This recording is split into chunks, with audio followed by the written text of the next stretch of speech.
Hey, what's up guys? My name is Echerno and welcome to a brand new series. This series is going to teach you everything you need to know about C++. We're going to learn C++ specifically in the context of game development. However, it's not just going to apply to game development or game programming. We're just going to use games as an example. This series is going to apply to pretty much everyone, whether you're a beginner or you're advanced. We'll cover the basics of the language, but we'll be quite concise with that.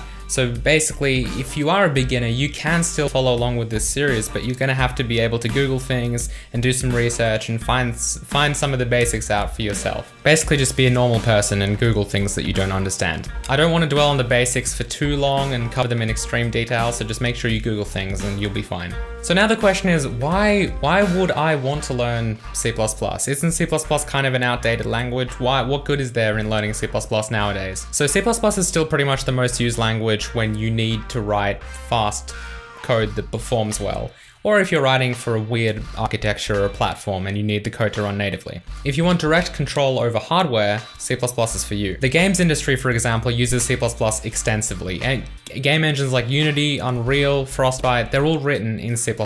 So the question is why? Why would we want direct access to hardware? Why are all of these game engines written in C++? Why not use another language? The biggest reason for using C++ is the direct control over hardware. Let's talk a little bit about how C++ works. So you write your code in C++, you pass your code into a compiler, and that compiler will output machine code for your target platform.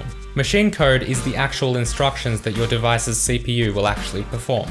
So using C++, we can literally control every single instruction that your CPU executes. What platforms does C++ run on, you ask? Pretty much anything. You just need a compiler that will output machine code for that platform. For example, an x64 compiler will output x64 machine code and thus run on x64 CPUs. So to give you an example of some of the platforms that C++ is commonly used to develop for, Windows, Mac, Linux, any other desktop operating systems, pretty much all of them. Mobile operating systems, iOS, Android, for example, you can write applications in C++. And all the consoles, so Xbox, PlayStation, all the Nintendo stuff like the 3DS, the Wii U, the Switch, everything. C++ is great when you need wide platform support, because as long as there's a compiler, you can get C++ to compile into native code that will run on that platform. Of course, there are other native languages out there. It's just that C++ is the one that's been around since the early 80s, and it's just so popular and everyone knows it that it's just everyone's using it. Other languages like C# or Java differ because they run on a virtual machine. This means that your code gets compiled into an intermediate language first, and then when you actually run your application on that target platform, the VM, the virtual machine, will basically convert it into machine code at runtime. So picture this, if you will. Pretend that you wrote a book in English, but you want someone in Germany who only speaks German to read your book. So what you've decided to do is actually sell the book in English at the German store. However, when you buy the book, you also get like a translator, like an actual person to come home with you. I know this metaphor is getting a bit weird, but just bear with me. So the person comes home, and then when that German person wants to read the book, the translator reads the book in English and then just basically starts talking in German. So he's like live translating the whole book for the person.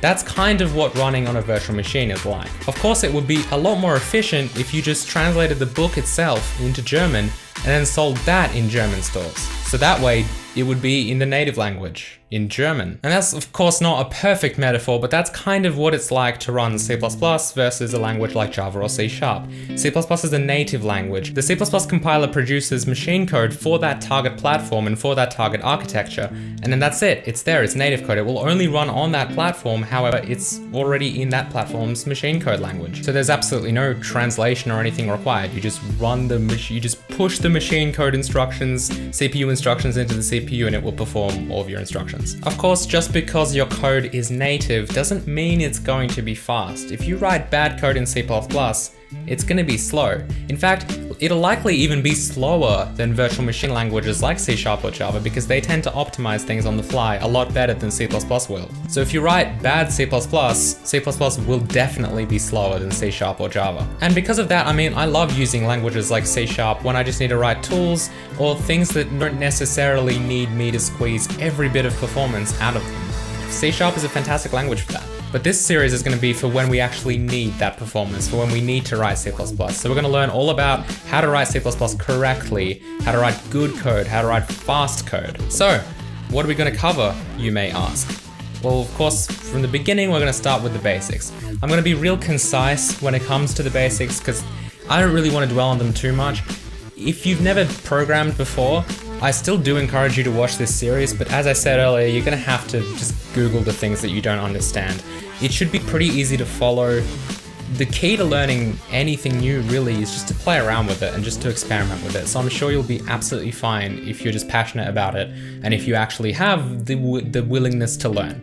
We'll talk about how to use C++'s library to your advantage and what things to kind of avoid if you care about performance. We'll talk about how C++ actually works. We'll talk about stuff like memory and pointers. Seriously, this for some reason is taught absolutely terribly in most cases, so we're gonna actually teach pointers and memory and stuff properly this time. Memory arenas, custom allocators, smart pointers, move semantics, stuff like that. Templates and how to actually use them properly. If you know how to use templates well, they're extremely powerful and they'll make your life a lot easier. We'll talk about stuff like macros and how to program for multiple platforms. We'll write our own data structures and learn how to make them a lot faster than the standard ones you get with the C++ library. We'll even cover low-level optimization via compiler intrinsics and assembly, such as writing our maths in SSE. And that's pretty much it. We'll probably cover a lot of things along the way. If there are specific things that you guys request or things that probably could involve me talking for 10 minutes about, I might make a separate video about them just in general.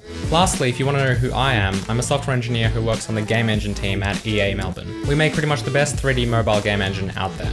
So the games that we've recently shipped were Need for Speed No Limits and Need for Speed No Limits VR. You can follow me on Twitter or Instagram if you want to get to know me better. Episodes for this series will be released around every week or so, depending on my schedule. If you want to support this series and ensure that the videos get out as soon as possible, then you can do so by going to patreon.com/thecherno. Other than that, this series should be an absolute blast. I'm really looking forward to it. Let's learn C++ correctly. I'll see you guys next week. Goodbye. Vroom.